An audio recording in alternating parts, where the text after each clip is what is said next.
Many people love to visit British Columbia to take advantage of the great opportunities for wildlife and bird watching. But if you're strapped for time, there are still many great bird watching spots right in and around Vancouver, as this map created by Eric Greenwood and Wayne Weber for Nature Vancouver shows. When you fly into Vancouver International Airport, the first order of business often involves finding a hotel room. The Fairmont Vancouver Airport is right there, and as well as being a great place to stay, it offers a cool package called Watch the Birdies, which gives birding enthusiasts an opportunity to not only see birds, but to help wild research in its bird banding programs. They operate in Iona Park, just a 10-minute drive from the hotel. The biologists teach you how to remove birds from the mist nets that they use to capture them safely.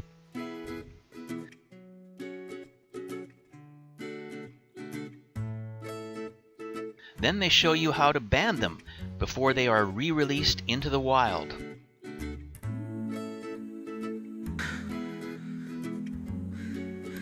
While you're there, take time to explore the surrounding woods.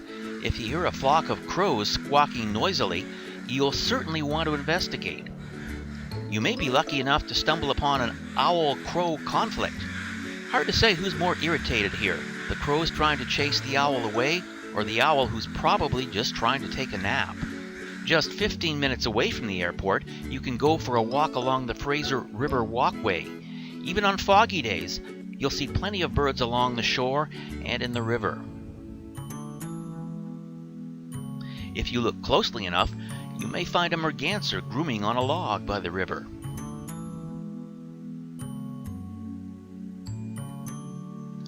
Looking up from the river into the surrounding bushes, birds like this ruby-crowned kinglet flit about.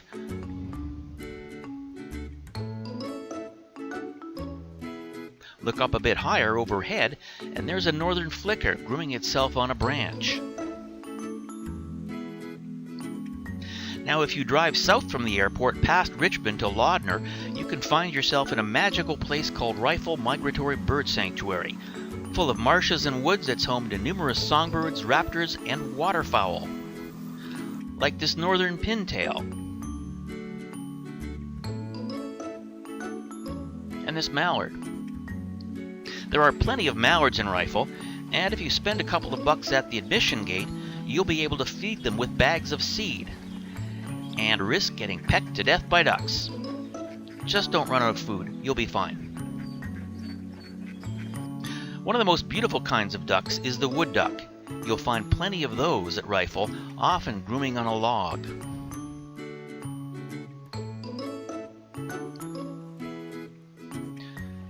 Ducks are not the only birds that need to groom themselves. This pair of bald eagles is taking turns high up in their perch in a spruce tree at Rifle. One eagle grooms, while the other keeps a watchful eye out on the surrounding terrain. Gotta get that difficult place just under the wing. If you drive north instead of south from the airport, you can visit the Maplewood Flats Conservation Area in North Vancouver. This area has its own garden, frequented by birds, of course, like this spotted towhee on the right and the red-winged blackbird on the left. Maplewood is right on an arm of the ocean, and a creek runs through it, so there's a good chance you'll see a heron there. Usually they're hanging out along the shores of creeks or ponds, but this one decided to get a better view from high above the creek in this tree. Maybe you don't have the time to get out to some of these areas while in Vancouver, and you only have an afternoon. If you want to go somewhere guaranteed to see birds, the Bloedel Conservatory is the place to go.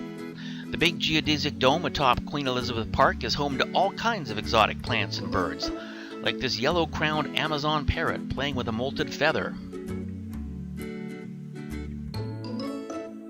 Or the macaw sisters, a pair of devoted green-winged macaws who can often be seen grooming each other thoroughly and affectionately on their perches.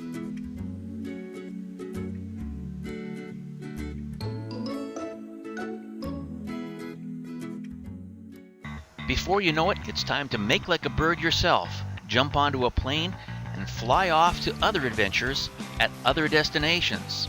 or maybe you're just heading home. But if you enjoyed all the birding opportunities in Vancouver, you'll want to return and see what the rest of British Columbia has to offer.